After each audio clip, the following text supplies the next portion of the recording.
Buenas tardes, profesor. El día de hoy le vamos a presentar el reporte final de nuestro proyecto de mecánica vectorial. Mi nombre es Marcelo Rodas, mis compañeros son David Solís y Douglas Suárez.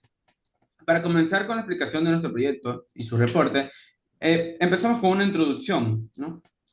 En la introducción tenemos que el equilibrio mecánico es un concepto fundamental dentro de la mecánica clásica. Básicamente se refiere a la condición en la que un cuerpo o sistema permanece estable, sin moverse ni girar, porque todas las fuerzas y torques que actúan sobre él se compensan entre sí. Para que esto ocurra deben cumplirse dos condiciones esenciales. La suma total de fuerzas debe ser cero y también la suma de los momentos, o también llamados torques. Esta regla aplica tanto si el objeto está en movimiento lineal como si hay una posibilidad de rotación, ¿no? Este principio no solo es una idea teórica, sino que tiene una base práctica y se lo utiliza para muchísimas áreas de la ingeniería, desde el diseño de edificios, puentes, el correcto funcionamiento de máquinas y diferentes mecanismos. De hecho, si no se cumplen estas condiciones, una estructura puede volverse inestable, ceder o incluso podría colapsar. Para entender mejor estos conceptos de forma más concreta, usamos un modelo físico de equilibrio mecánico. Este modelo es muy común y se utiliza en laboratorios y clases de todo el mundo y permite ver cómo las diversas fuerzas como la gravedad o las tensiones internas se relacionan entre sí para mantener la estabilidad dentro de un sistema. Uno de los aspectos claves es el análisis del centro de masa de un sistema. Este es el punto donde se concentra toda la masa del cuerpo. Si este centro se sale de la base de apoyo, el sistema pierde equilibrio y se puede caer y colapsar. Pero en el modelo que utilizamos, el modelo matemático, es posible ajustar las masas y observar directamente el cambio del comportamiento de nuestro sistema.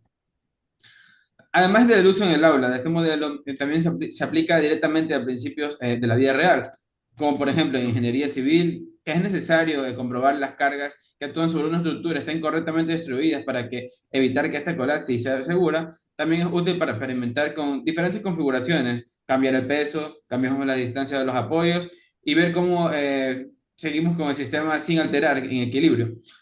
Este tipo de prácticas refuerza el aprendizaje de leyes importantes de la estática, como el principio de momentos, que dice que la suma de todos los torques de un punto debe ser igual a cero, y también la suma de las fuerzas, tanto en vertical como horizontal, también debe ser igual a cero. En cuanto a los objetivos de nuestro proyecto, el principal fue analizar los principios del equilibrio estático a través de la construcción y evolución de un modelo físico.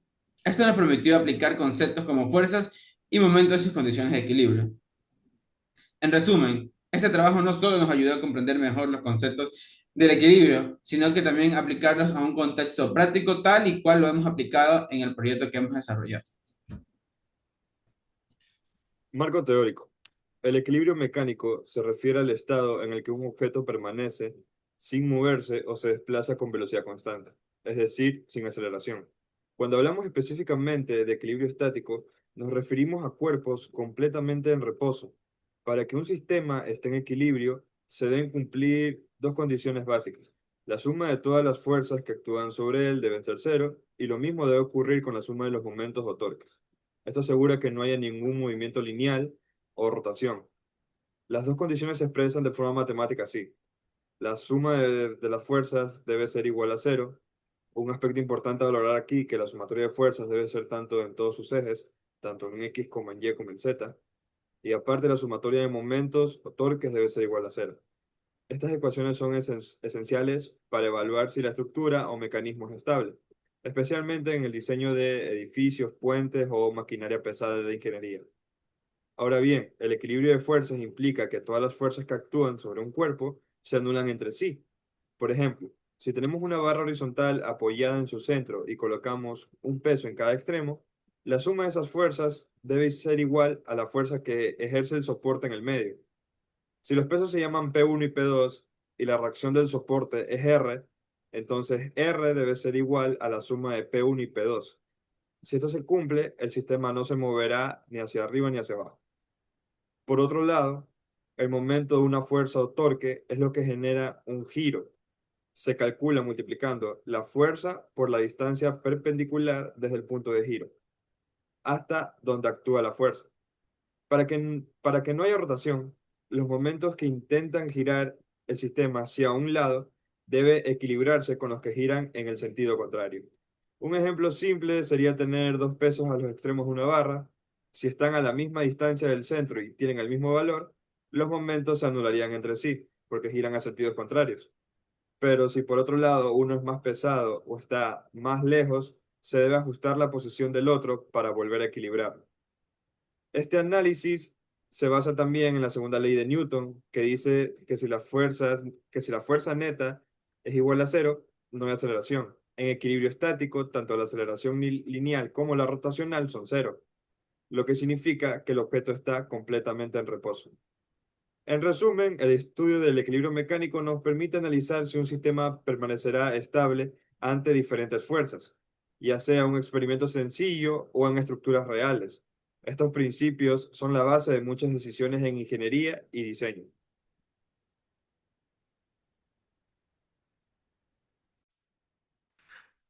Análisis, conclusiones y recomendaciones. En este proyecto se analizó un sistema de equilibrio mecánico compuesto por una barra horizontal, la cual está apoyada en sus extremos y está sometida a varias fuerzas verticales. Para que esta barra permanezca en equilibrio estático, se deben de cumplir dos condiciones claves. La primera es que la suma de las fuerzas verticales sea igual a cero. Y la segunda, que la suma de los momentos respecto a cualquier punto en la viga también sea cero. Primero se revisará el equilibrio translacional, el cual evita que la barra suba o baje. Aquí las fuerzas hacia arriba, como las reacciones en los apoyos, deben estar exactamente a las fuerzas hacia abajo, como los pesos. Luego se aborda el equilibrio rotacional, el cual impide que la barra gire hacia un lado o hacia el otro. Para ello, los momentos generados por cada fuerza tienen que anularse entre sí. Este análisis fue clave para calcular las reacciones en los apoyos y comprobar cómo se distribuyen correctamente las cargas. En cuanto a resultados, encontramos que la suma total de las cargas era de 600 newtons hacia abajo. Con esto determinamos que el apoyo A debía ejercer una fuerza de 208.33 newtons y el apoyo B una de 391.67 newtons, ambas en sentido hacia arriba. También se calculó que el momento total era de menos 1880 newton metros en sentido antihorario, lo que nos llevó a ubicar la fuerza resultante a 3.133 metros al extremo izquierdo, asegurando de que no hubiera ningún tipo de rotación. Este tipo de análisis demuestra lo importante que es el equilibrio en ingeniería. Incluso un pequeño desbalance puede provocar fallos graves, así que aplicar correctamente todos estos principios ya mencionados anteriormente permiten diseñar estructuras seguras, tanto en teoría como en la práctica. Entonces, en cuanto a las recomendaciones, sugerimos lo siguiente. Usar materiales livianos y rígidos, como maderas de balsa, o incluso pueden ser aluminios huecos, para que el peso propio de la viga no afecte demasiado en la resolución o el análisis del sistema. También se debe de considerar reemplazar dinamómetros por balanzas digitales como apoyos, ya que estas ofrecen mediciones mucho más precisas y estables. Otra opción buena puede ser los resortes. Sin embargo, como es muy complicado encontrar resortes con una constante elasticidad baja para notar cuál es la diferencia en la cual estos se estiran o se comprimen, se optó mejor por utilizar las balanzas digitales a pesar de que sean un poco más caras. También se deben de aplicar fuerzas con piezas calibradas. Y en caso de necesitar fuerzas ascendentes, se usaron poleas con contrapesos para lograr la tracción controlada, deseada. Además, hay que ser precisos al marcar y ubicar fuerzas y apoyos al trabajar sobre una superficie nivelada. Y por último, se deben de comparar todos los datos, tanto los teóricos como los experimentales, para así poder calcular el error porcentual y entender posibles diferencias, ya sea por fricción o errores en el montaje del peso de la viga. Finalmente, tenemos aquí algunos procedimientos, cálculos experimentales, cálculos hechos por Python en computadora, cálculo de errores y evidencias fotográficas respecto a nuestro proyecto. Muchas gracias.